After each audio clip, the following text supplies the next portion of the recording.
हरि ओम तत्सत। गीता जी ने त्याग का स्वरूप भी बताया है।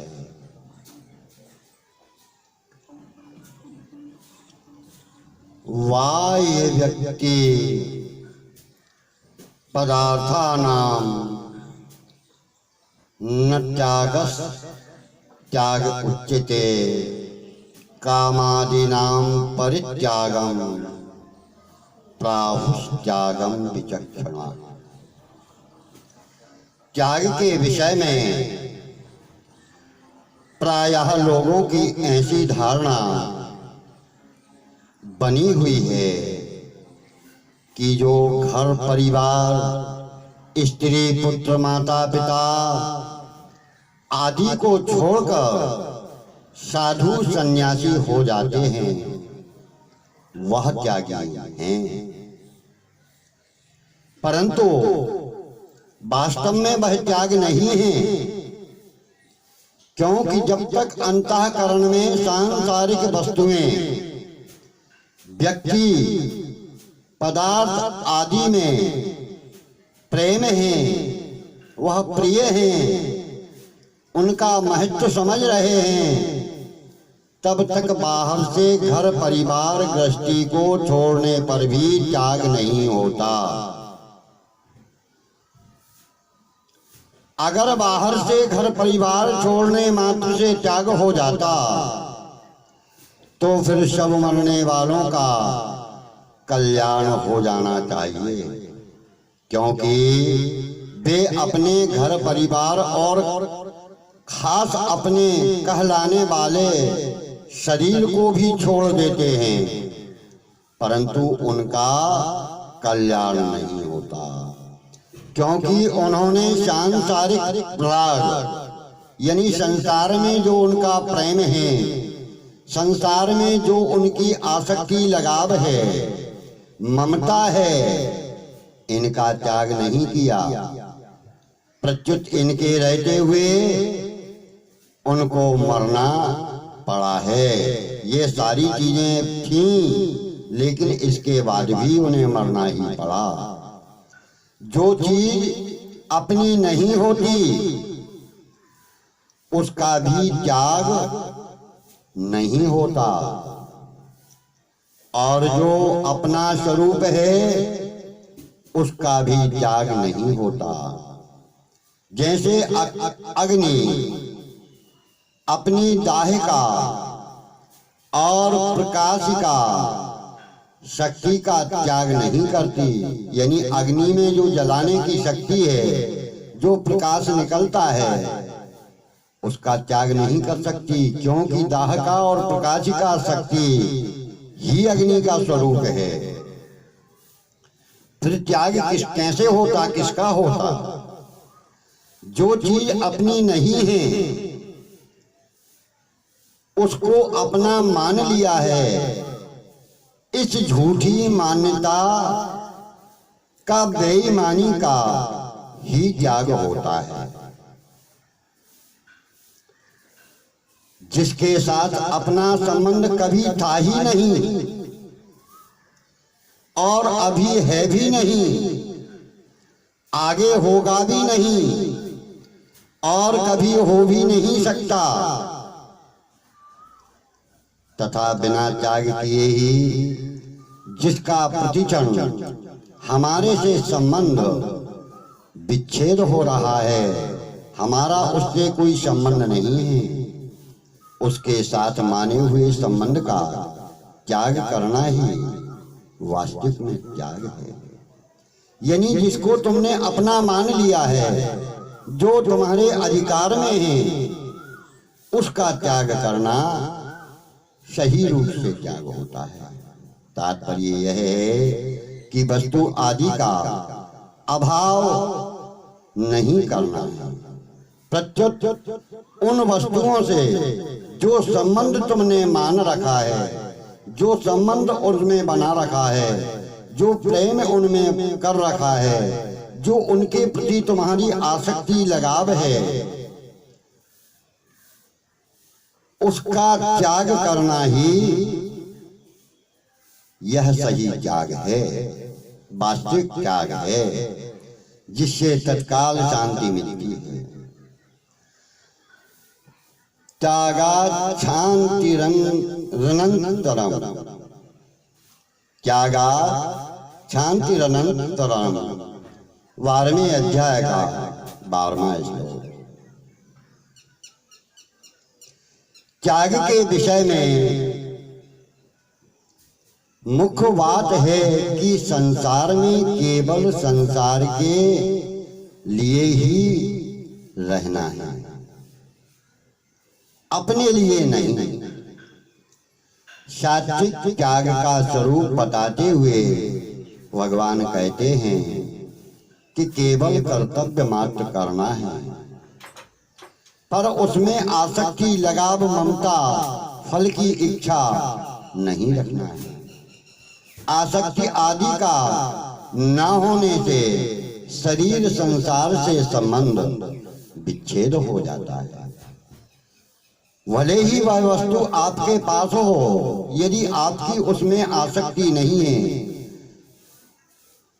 आपकी उसमें ममता नहीं है, तो आपके पास में होने के बाद भी उससे आपका कोई संबंध नहीं होता। 18वें अध्याय का 9वां श्लोक। कर्तव्य का पालन करने में कष्ट होता है, परिश्रम होता है, आराम नहीं मिलता, ऐसा समझकर शारीरिक कष्ट के भय से कर्तव्य का त्याग किया जाए तो यह राजस त्याग होता है। राजस त्याग से शांति नहीं मिलती। 18वें अध्याय का 8वां श्लोक। मोह के कारण बिना विचार किए कर्तव्य का, क्रियाओं का, पदार्थों का त्याग किया जाए तो वह तामस त्याग होता है। 18वें अध्याय का 7वां श्लोक। तामस त्याग मनुष्य को प्रमाद, आलस्य में लगाता है, जिससे उसकी अधोगति होती है। साधक वही श्रेष्ठ है जो त्यागी है, संसार को देता ही देता है, संसार से कुछ लेने का भाव नहीं रखता, लेता नहीं। वह लेता है तो देता भी, और देता है तो भी देता ही है। अर्थात वह अन्न, जल, वस्त्र आदि देता है तो दुनिया के हित के लिए ही देता है। अन्न, जल आदि देता है तो दुनिया के हित के लिए ही देता है। ऐसे ही वह चुपचाप बैठा रहता है, कुछ भी नहीं करता, तो भी वह देता ही है, क्योंकि उसके जीने मात्र से, उसके दर्शन मात्र से दुनिया का स्वतः स्वाभाविक हित ही होता है। उसका शरीर न रहने के बाद भी उसके भावों से, उसके आचरणों को पढ़ने, सुनने, स्मरण करने से और उसके रहने के स्थान से दुनिया का हित ही होता है। तात्पर्य यह है कि वह सर्वभूति हिते रताः। 5वें अध्याय का 25वां और 12वें अध्याय का 4था श्लोक।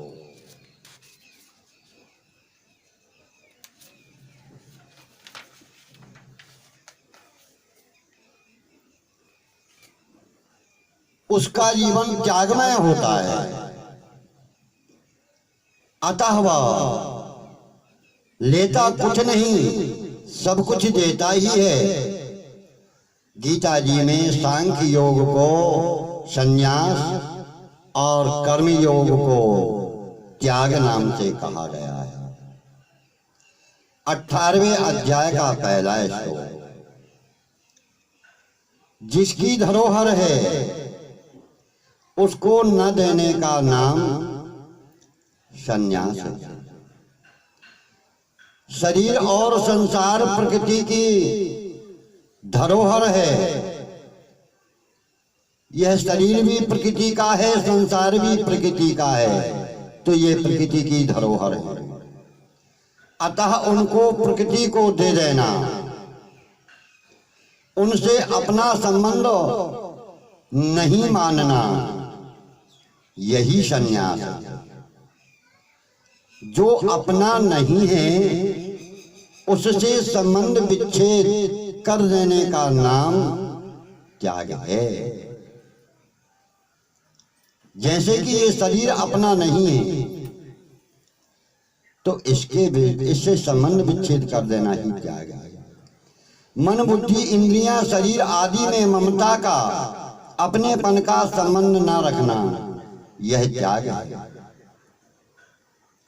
क्योंकि वे सभी संसार की वस्तुएं हैं, अपनी नहीं।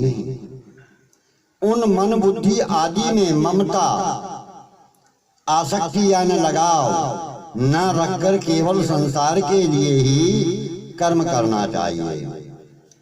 अपने लिए नहीं करना चाहिए।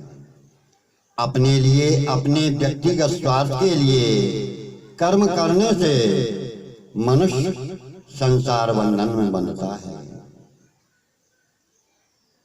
यज्ञार्थात् कर्मणोऽन्यत्र लोकोऽयं कर्म बंधना। तीसरे अध्याय का 9वां श्लोक।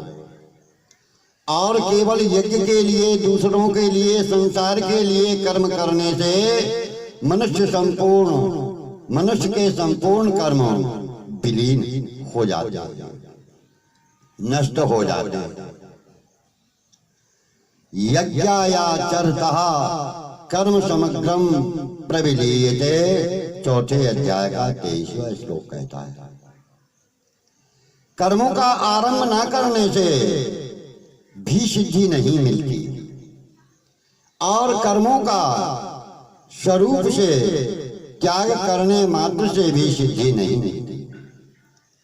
तीसरे अध्याय का 4वां श्लोक कहता है, कर्मों का आरंभ न करने से सिद्धि नहीं होती, क्योंकि कर्मों का आरंभ किए बिना कर्मयोग की सिद्धि नहीं होती।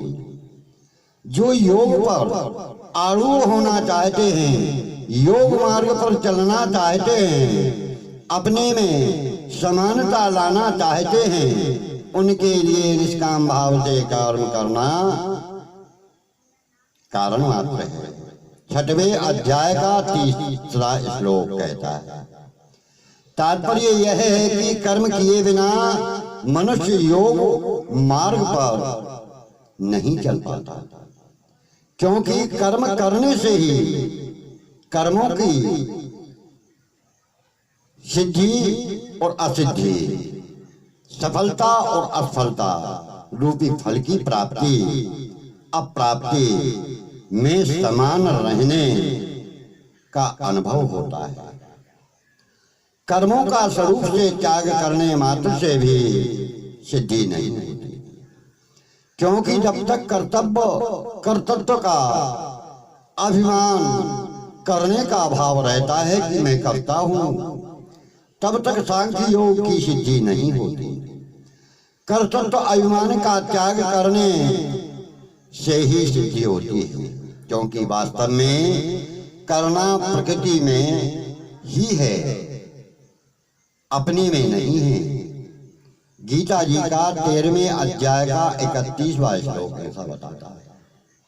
तात्पर्य यह है कि सांख्य योगी कर्तृत्व अभिमान का त्याग कर दे तो फिर कर्मों का स्वरूप से त्याग कर देने पर भी उसके साधन की सिद्धि हो ही जाती है, परंतु कर्मयोग में तो कर्तव्य कर्म करने से ही सिद्धि होती है, जिससे संसार के साथ संबंध जुड़ता है। ऐसे कर्म अकुशल कर्म कहलाते हैं। कर्मयोगी अकुशल कर्मों का त्याग तो करता है, पर द्वेष पूर्वक नहीं करता, क्षमता पूर्वक करता है। उसमें देखा जाए तो त्याज्य वस्तु इतनी बंधन कारक नहीं है।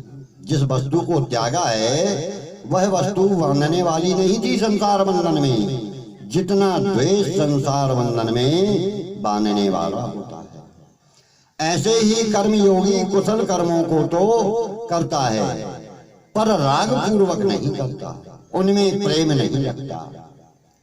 इसमें भी देखा जाए तो कुशल कर्मों के करने से जितना लाभ होता है उससे अधिक राग द्वेष पूर्वक किए कर्मों से होता है। इस तरह कर्म करना ही वास्तव में त्याग है। कर्म के प्रति राग या द्वेष का न होना ही त्याग है। कर्म के प्रति कर्तापन का अभिमान न रखना ही त्याग है। 18वें अध्याय का 10वां श्लोक। जो कर्म फल का सहारा न लेकर, कर्म फल की आसक्ति कामना न रखकर, कर्म फल के साथ अपना संबंध न जोड़कर कर्म करते हैं, कर्तव्य करते हैं, वही वास्तव में त्यागी है। केवल अग्नि का त्याग करने वाला या कर्मों को छोड़ने वाला त्यागी नहीं होता। गीता जी के 6वें अध्याय का पहला श्लोक ऐसा बताता है, अपने संकल्प को छोड़ देना, अपने मन की बात छोड़ देना, मनुष्य कोई सा भी योगी नहीं हो सकता। 6वें अध्याय का 2वां श्लोक ऐसा बताता है, जो कर्म एवं कर्म फल की आसक्ति का त्याग कर देता है वह कर्मों में अच्छी तरह प्रवृत्त होने पर भी वास्तव में कुछ भी नहीं करता। गीता जी का 4 अध्याय का 20वां श्लोक कहता है, जो कर्म करते हुए भी निर्लिप्त कामना ममता आसक्ति से रहित होकर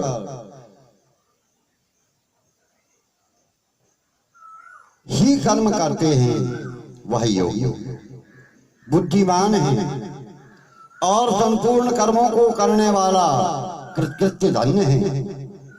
4 अध्याय का 18वां श्लोक। तात्पर्य यह है कि कर्मयोगी कर्मों का स्वरूप से त्याग नहीं करता, प्रत्युत कर्म फल की इच्छा ममता आसक्ति का त्याग करता है।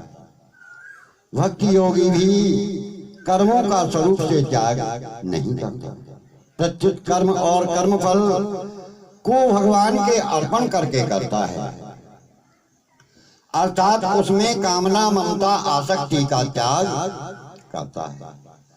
3 अध्याय का 30वां श्लोक, 12वें अध्याय का 6वां श्लोक, 18वें अध्याय का 57वां श्लोक इनमें बताया है।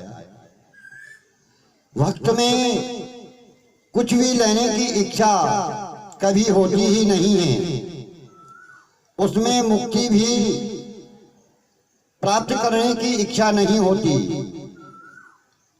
क्योंकि उसमें बंधन है ही नहीं। जहां जड़ यानी अज्ञान असत्य वस्तुओं को स्वीकार करते हैं वहीं बंधन होता है। भक्त असत्य को कभी स्वीकार करते ही नहीं हैं, वह भगवान से भी कुछ मांगते नहीं हैं, लेते नहीं हैं, बल्कि भगवान को देते ही हैं।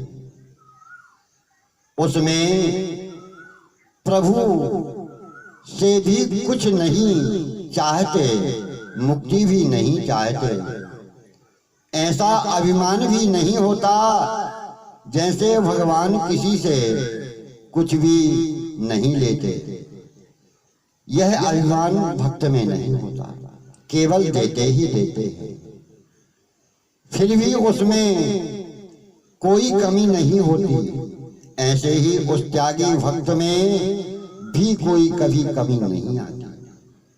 भक्त अपने लिए भगवान को भी नहीं चाहते, वह तो स्वयं भगवान के समर्पित होना चाहते हैं। सेवा का भाव रखते हैं, अपना अलग अस्तित्व रखना ही नहीं चाहते। अद्वैत सिद्धांत में तो साधक ब्रह्म रूप हो जाता है, पर भक्त ब्रह्म रूप से भी विलक्षण हो जाता है, जिसमें भगवान भी भक्त के भक्त बन जाते हैं। जबकि भक्त ऐसा नहीं चाहता कि भगवान मेरे भक्त बने। ऐसे भक्तों के बिना भगवान का मन नहीं लगता। भगवान भी ऐसे भक्त को नहीं छोड़ पाते। भगवान को भी ऐसे भक्तों की आवश्यकता होती है, चाहना होती है। जैसे हनुमान जी भगवान से कुछ भी नहीं चाहते, न रहने के लिए स्थान चाहते, न भोजन चाहते, न कपड़ा चाहते, न सहायता चाहते,